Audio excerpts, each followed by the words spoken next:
Well, I can only say that in these more than 40 years, 46 years, you know, of working on the body-mind problem, I think I'm beginning to understand something, and I'm going to talk about it tonight. The conviction I have, of course, is that you are your body, and your head doesn't control it in a positive way. It can control it in some respects in a negative way. And my job was to get more into my body so I wasn't split between a body and mind situation. And of course that saved my life, fulfilled my life in many ways. And I'm finally coming to a point where I think I understand how this should work. But it's not easy. What I've realized that got me into the way of working, you know, a body-mind approach, is that I came out of a family which was split. My father and mother never got along together. They fought all the years that I've known them. And they were two different personalities. My mother was an intellectual, not a great intellectual, but she always was thinking, trying to figure things out in her head, and ambitious. My father was pleasure-loving, kind of relaxed, wanted to enjoy life, but not aggressive. As I grew up, I found that I was smart. My mother had insisted on that, see? But I loved to play ball. Yeah. I loved the physical aspect. So you have one leg in one field, one leg in the other, and you're nowhere. And I needed to find something that would bring these two together. Otherwise, I would have gone down right the middle. Yeah. And luckily, I ran into Wilhelm Reich. What feeling is, it's a very simple thing, is you feel your body. And for you to feel your body has to move, because something that doesn't move, you can't feel. If we're dead still, we don't feel anything. That's right. See? So you've got to get this body, get it alive, then you can get some feeling. You can talk about feelings all day long, you know, but it's not feeling, it's an idea that you're talking about. Yeah. Feeling is a sensation in the body that comes when you can sense what's going on in your body.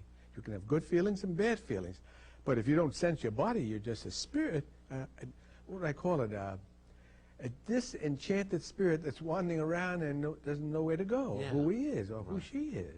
You know, so if you put the spirit back into the body, you know, the body gets more alive and the spirit gets more uplifted and fulfilled. Yeah. Both.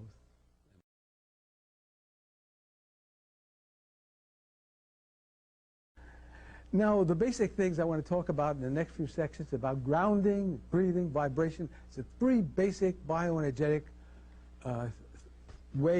things I work with in the therapy. So we have to get them to breathe more deeply. We have to get them to vibrate, because that's the life movement in them. See, breathing itself is a vibration.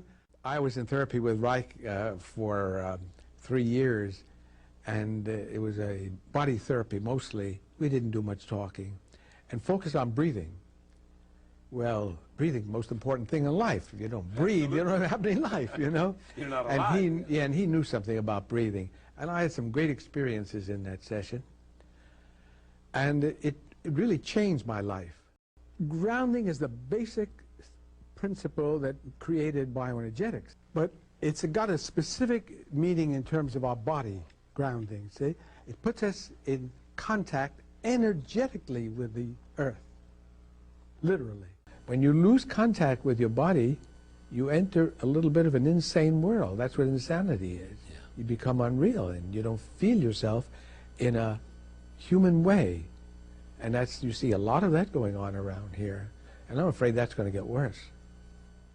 A healthy person is really characterized by a body that's alive and vital.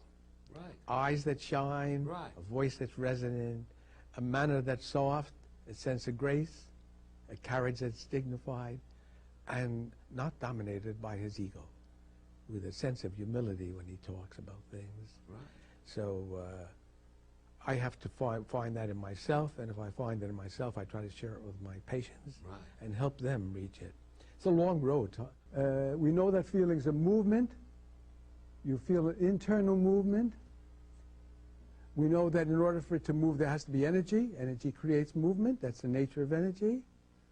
And if we make the movement strong enough, the energy strong enough, and the movement reaches the surface, you're going to have a feeling. So how do we make the get the energy?